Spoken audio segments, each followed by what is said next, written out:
Hello and welcome to 6 Minute English. I'm Alice. And I'm Neil. Neil, how often do you do the washing up at home? Oh, on special occasions, like after Christmas lunch. That's terrible, Neil. Well, domestic chores are the subject of today's show, and you know what? I'm not very good at them.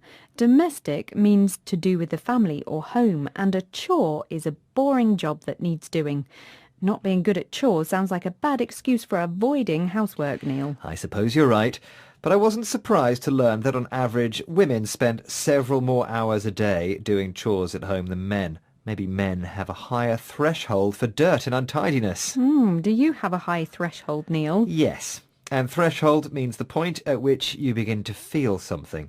It takes a lot of dirt and untidiness to make me feel I need to start clearing up. Okay, so my question for you today, Neil, is what percentage of men take responsibility for giving the house a weekly clean, according to a recent online survey by UK organisation Mumsnet? Is it A, 1%, B, 5%, or C, 10%? Those figures all sound low, but I'll assume that not all men are like me and say C, 10%. Well, we'll see if you're being optimistic with your answer later on in the show. So now let's listen to a conversation between BBC reporter Jeff Bird and his wife Sarah. In an interview to a BBC presenter, they discuss Sarah's aversion to, or strong dislike, of domestic chores.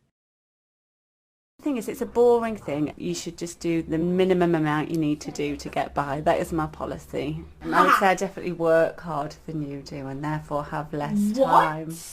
We just switched round in terms of our roles. Probably, yeah. And that's no bad thing. Go the revolution.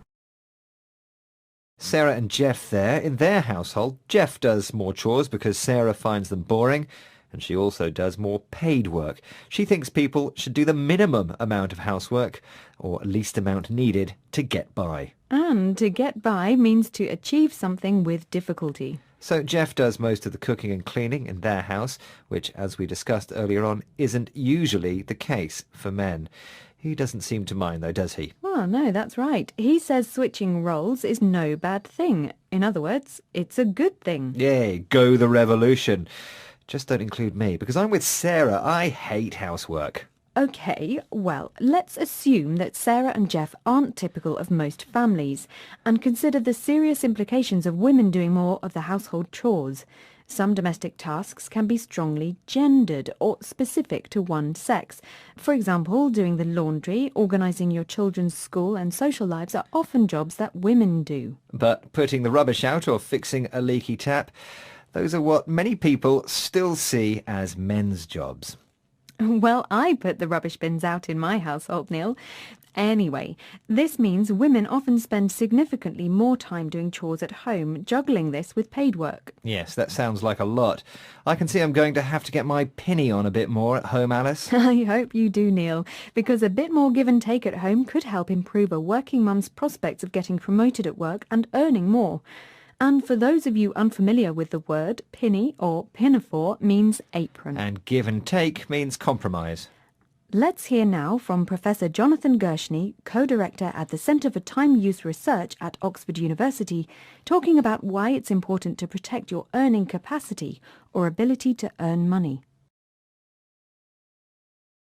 Nowadays, half of all marriages fail. It's not a reasonable expectation that you're going to stay married to the same chap indefinitely. And if, under these circumstances, you've been out of the labour force looking after the kids while he builds up his earnings capacity by working long hours at work, and then he runs off with his secretary, well, he departs with the earnings power and you're left with the baby. Professor Jonathan Gershny. But actually, these days, quite a few men take care of the children while their wives or partners work full-time. And she might run off with her secretary. But the main issue here is that both partners, whether male or female, should protect their earnings capacity. Now, I think it's time for the answer to today's quiz question, Neil. I asked you, what percentage of men take responsibility for giving the house a weekly clean, according to a recent online survey by the UK organisation Mumsnet? Is it A, 1%, B, 5%, or C, 10%? And I said C, 10%. And you were wrong, I'm afraid, Neil. The answer is actually B, 5%. Mumsnet asked nearly 1,000 working mothers about the distribution of tasks in their homes. Now, can we hear the words we learned today, please? Sure, they are chore, threshold, aversion, minimum, no bad thing, gendered, penny or pinafore, give and take, earning capacity. Well, that's the end of today's 6-Minute English. Don't forget to join us again soon. Bye-bye. Goodbye. 6 Minute English from the BBC.